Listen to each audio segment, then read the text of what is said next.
Good morning. Today we are entering into the special part of the every paper prescribed by the syllabus, that is the federalism. The federalism concept have its essential kind of relevancy because of the constitutional system in most of the countries where there is democracy. Secondly, in democracy, there is a written constitution. And under the written constitution, there are the units, political units, and political units always demands their liberties and their powers. These powers and liberties only can be given by the constitution of particular country. Therefore, the federalism issue and the unitary issue of the constitution of particular country is in debate from very beginning. Still there is a debate that what kind of powers should be given to the political units of particular country. And these units always in favor of special and all the powers which should be given by the constitution to them for their strengthness, for their the using of that special kind of power for the welfare of the citizen of particular country. Thus, in the beginning, we can divide this concept of federalism for the purpose of study into the various elements, segments, and the components. And these segments may be that the first question is, what is the history of federalism and when it has originated in modern society of democratic constitutional system? And second is what is the basic meaning, concept, and how it can be defined, that what is federalism, so that everyone will reach in the conclusion that really this is the federalism, and this federalism system has its scope in a political scenario of the particular country according to the provisions of the constitution of that country. Third one is what are the elements, what are the ingredients and components of the federalism, and how many ingredients should be completed or should be in a constitution so that it may be called that federalism system is existing in the political scenario of the particular country. How many elements should be fulfilled by the constitution or is being provided by the constitution to complete aspect of that system, which is the basically of related to the that federalism in a particular country. And therefore these are the aspect, and another aspect is existing position, where it is existing, in which countries the federalism system is going to be implemented, existing, or is in full swing. Mostly these are the countries as you know, the USA, Canada, Australia, Germany, Nigeria, Malaysia, and the Switzerland, some other countries also, where there is a written constitution. Direct democracy or indirect democracy is there existing. So thus, they are under one single umbrella for their regulation of their activities, their basically the functions, powers, that is called the constitution. But they have the autonomy, the units, political units have the autonomy. Thus, this is the question: existing position, in which country the federalism concept is existing at present. Then after that, there is another aspect, the comparison with Indian constitution or the Indian polity of the federalism, which is existing in some developed countries, developing countries, or another country. This is the next point which requires to be discussed for the analysis of the federalism, which is according to some jurists, some philosophers, some constitution makers, and provisions of the various constitutions. And after that, there is at present one very useful concept as a part of federalism, that is neither the complete federalism in a particular country which it is existing, or not the unitary one, that is called the cooperative federalism. And this concept, what is the meaning of this cooperative federalism, how far the cooperative federalism is going to be implemented, existing, and going to develop in India at present and time to time, according to the political ideology. Although in the constitution, from very beginning, from the beginning of its enforcement, there were the provisions for the cooperation in between the various units and the union government. Still, it is a question of political ideology of particular party who is in power, how this federalism is going to be implemented, or if it is not possible in full swim, or with the full concept of the federalism, so how far this is going to be used or implemented or enforced, which is called the cooperative, neither the complete or not partial, but cooperation is there. There is one concept which we will discuss, the cooperative federalism. And there is one another concept is going to be developed, which is called the competitive federalism. Competitive federalism, what its meaning and how far this is competitive federalism going to be adopted by some countries in the affairs of the political organization as a unit, state, or with the union government, central government. Then response of the courts. Would the court have interpreted this federalism in various countries? Judiciary, what is the role, what is the contribution, and what is the ideology, how far the philosophy of the courts, which is either in favor or against the federalism.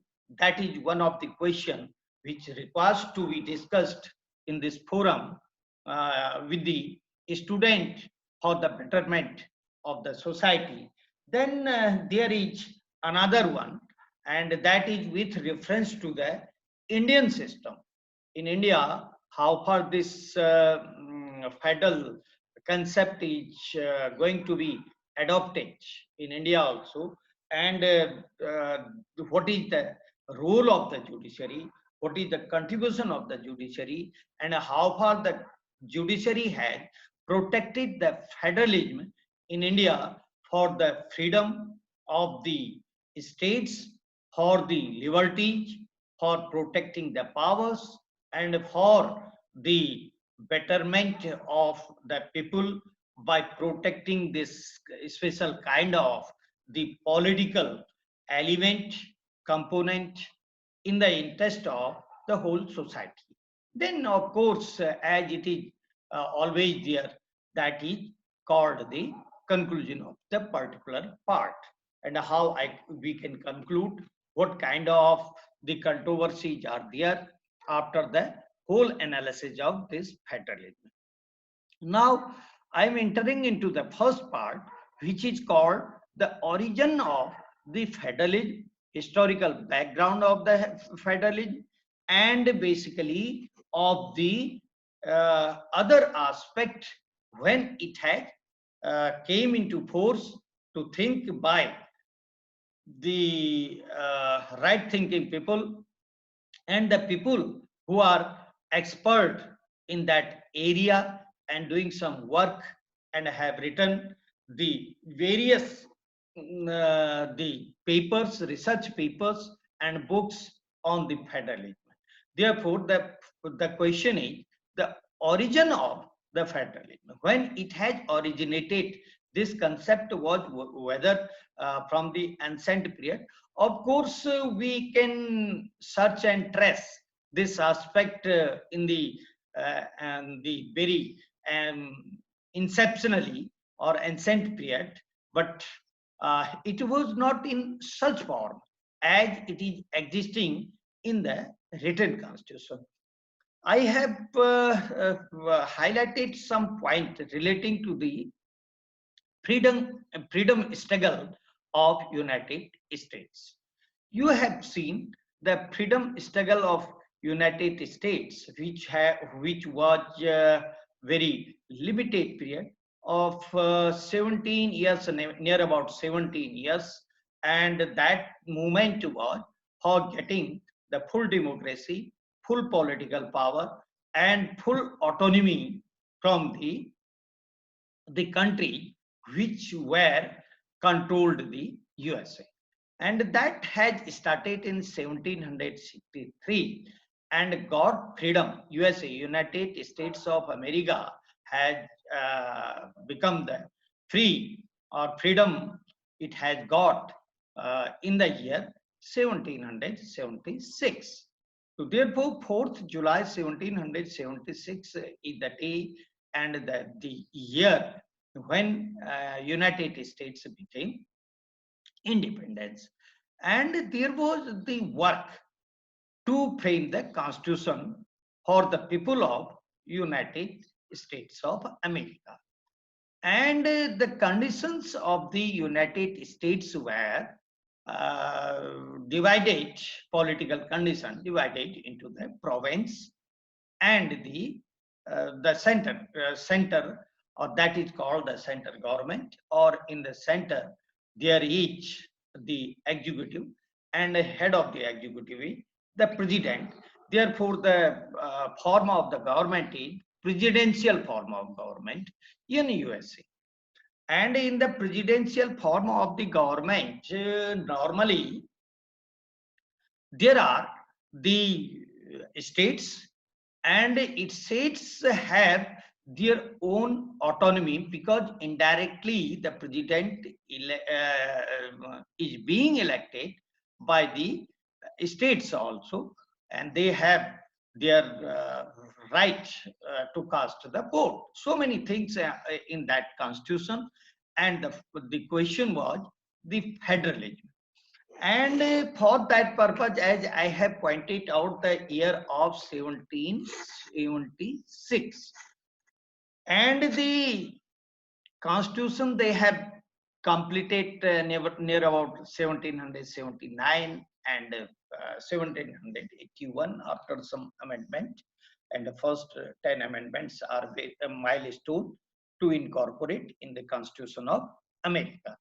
And the Constitution of America is a very short document, or have very limited articles. It is a shortest constitution in the world, and but that is a successful constitution because very few amendments had made, and the procedure is very difficult, and to get the rectification by the state is very essential, if you will see the Article 5 and so on. Therefore, the Constitution of America is a successful document to run the country. And in the year 1787, after the implementation of the Constitution of America, some writers and some jurists thought about the federalism. Who were they and what they did, and what was their ideology? What was the experience of the jurist about the federalism? There are various questions about this one of 1787. These jurists were the Alexander, and another one was Hamilton, and the uh, the next was the James Madison. Alexander, Hamilton, John Jay, one was the another one, four were there, and the James Madison. They thought about the federalism in the year the 1787 and up to the 1788. They have written over the federalism by propounding some basic idea about the federalism. They were Alexander and the Hamilton, John Jay, and James Madison. Origin of the federalism. Federalism is in your course. If you will see the paper fourth also, there is one complete unit. And if you will see the paper third, indirectly there is a federalism. And paper second also, the federalism concept is there, and that's why the federalism is one of the very essential part of the syllabus. That's why the detailed discussion it requires to, with the help of the student, and it is advisable for you to please go through the system of federalism, the origin of 1787 and 788, and jurists were Alexander and Hamilton, John Jay, and James Madison. And what they said about it, this is the question. And they said combinedly the gist and summary conclusion of their ideology is divided into 3 points. And what are these 3 points? Number one, to avoid tyranny, to avoid the tyranny. They said that federalism is very essential to avoid the tyranny. And how the tyranny means tyranny of what? Whom tyranny? And who is responsible? And what kind of tyranny? It means the indication of the writers goes to the any kind of the activities of the center, means center government, and to provide the more and more facilities to the facilities in the sense power, facilities in the sense the liberty, and facilities in the sense of freedom to perform the functions by the province. The federalism, please mind it, the concept of the federalism is the division of powers, every kind of division of powers in between the provinces, states, and another side, the union and center, whatever the name is called according to the constitutional system of particular country. Therefore, the to avoid such type, the first point of these three, Hamilton and Alexander, John Jay, or fourth, of course, the James Madison conclusion of idea is to avoid the tyranny, any kind of tyranny of the union and the center on the province. And if the province have, if the states have the power to work or to perform functions freely, and there is a freedom, then it is called the complete federalism. Therefore, they have said. Second point, to allow more participation, to allow the more participation, not only the participation in the functions of the state by the political organization elected by the people, not only the function of the province, but at the same time the participation in the union government indirectly, in the policy making of the union by the states. That is the second point which the the ideologist thought about the federalism. Third one is to use the states as a liberty, and to use the liberty by the states for the welfare, for the freedom, and for the use of everyone. There should be there.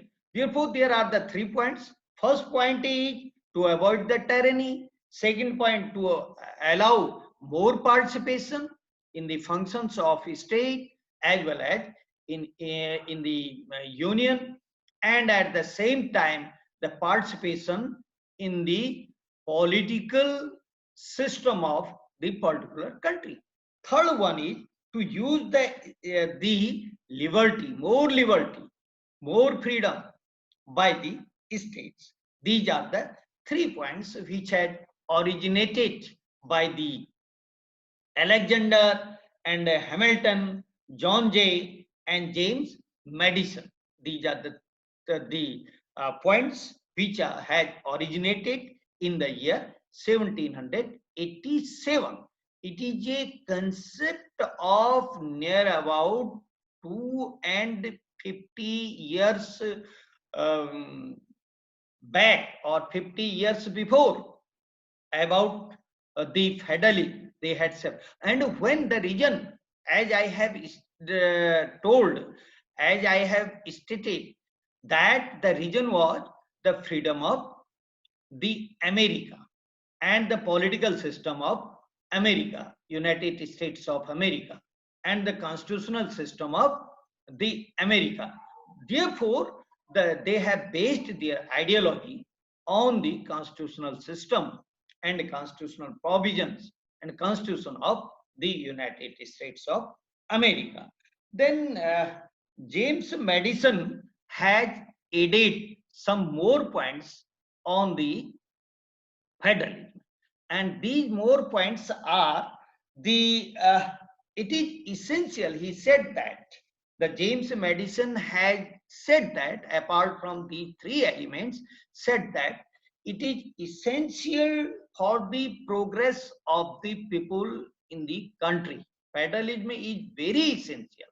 Federalism have the quality of to develop the progress of the people in a country, and it is a needs of the political system in a country, because both in province people's representation are there, representatives are there, and in union people's representatives are also there. Therefore, both have elected by the people. Of course, the area of the states of the representatives are somehow confined within the territory of particular state, and whereas the area of the people's representative who has elected by the people is more than the state's area, because it is a country, it is a nation, or it is a particular the wide area where the people's representative are coming in the forum of political forum by electing all the members, including the voters of the state. That is one of the aspects. But he has said that it is the James Madison said that state and the nations and needs the idea. And he said that the basically he has quoted the one of the article of the USA Constitution, that is the Article 1 and Section 8. Under the articles, there are the 7 articles, but there are sub-article which is called the sub-article in Indian language, constitutional language, but in American constitutional language, it is called the sections. Sections, the division of articles in that country. And one thing should be clear in your mind, please, that whenever it is called the article or a section, it means the name of that article or the section mostly giving in that particular piece of legislation.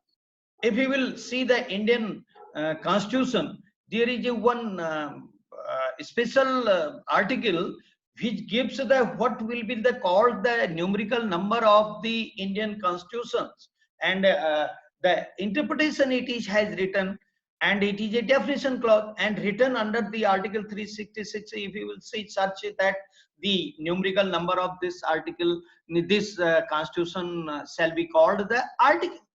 It means that I am using the word the section under the article with reference to USA Constitution, United States of America Constitution, and the name normally is giving, or it has given the name by particular piece of legislation, means the legal instruments where the numerical number or the that section or article can be used. Its name will be given in the legislation itself.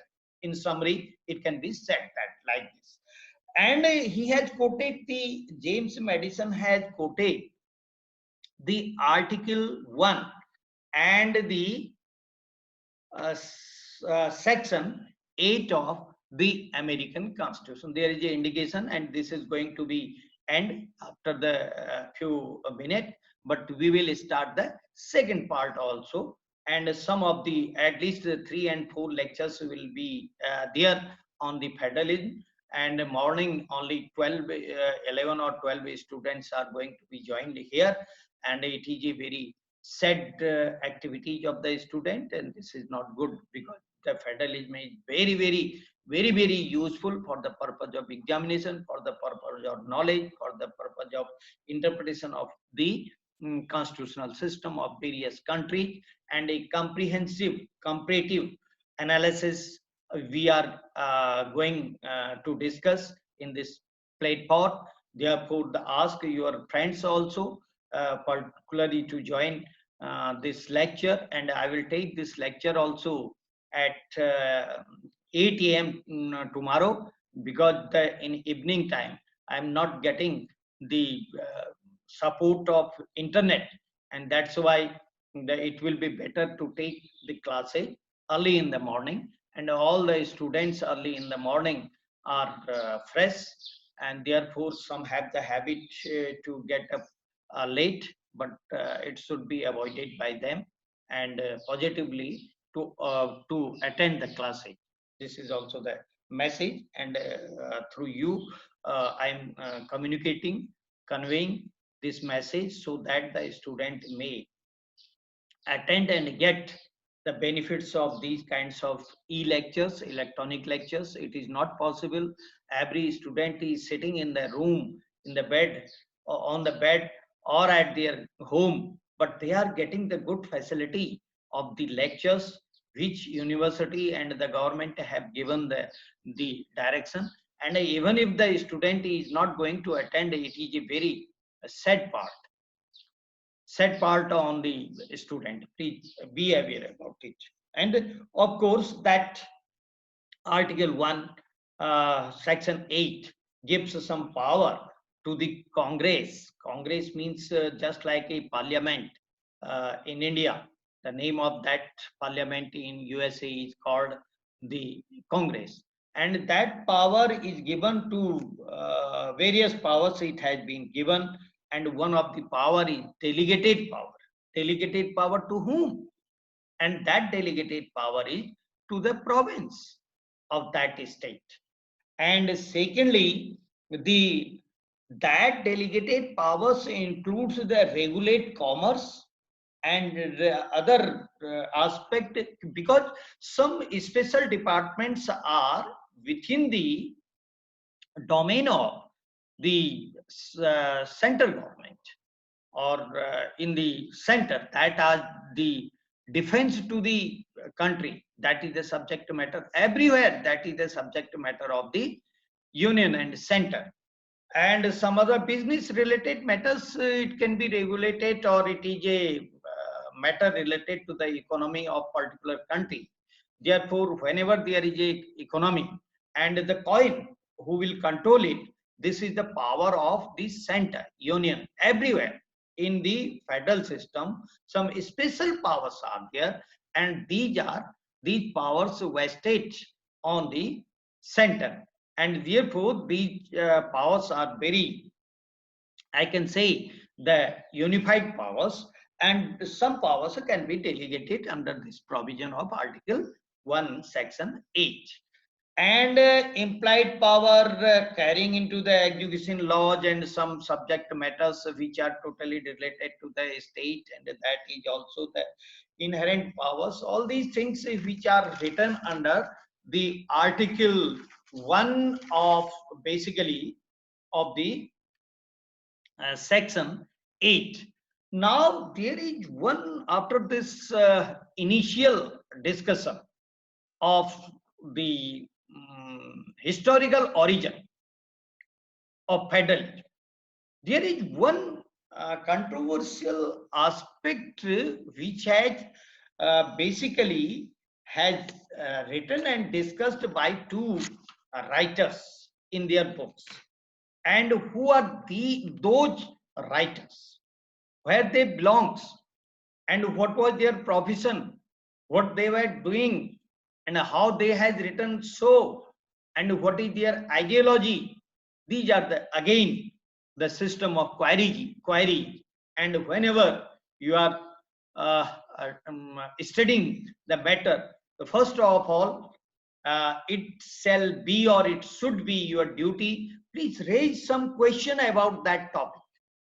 And these questions are in the form of the either the synopsis, or to make the breakup of the particular topic for the purpose of the smooth study and a favorable study, a detailed study and a discussion. Therefore, I have raised the point that what are those writers, jurists, and these jurists were the professor of the university. They were the professor of the university in Australia, because in Australia also there is a federalism, and they have written their experiences, and they have shared their the expertise, they have shared their information what they got during the uh, lectures delivered to the student of constitutional law. And these two writers are the number one, Casey Ware, Where, Casey Ware. Its full name is uh, Kenneth Clinton Ware, and he is the professor of the Australia, or teaching the Constitution. And he has written this basically of the about the federalism, and his name of his book is Federal Government, 1963. He has written a book on the federal government. That book is available in Flipkart or online. The student can purchase and can go through that book, and that book will be very useful book whenever you will do your practice before High Court and the Supreme Court. Normally in High Court and Supreme Court, if writ is being filed by any petitioner, there is a question of the constitutional interpretation.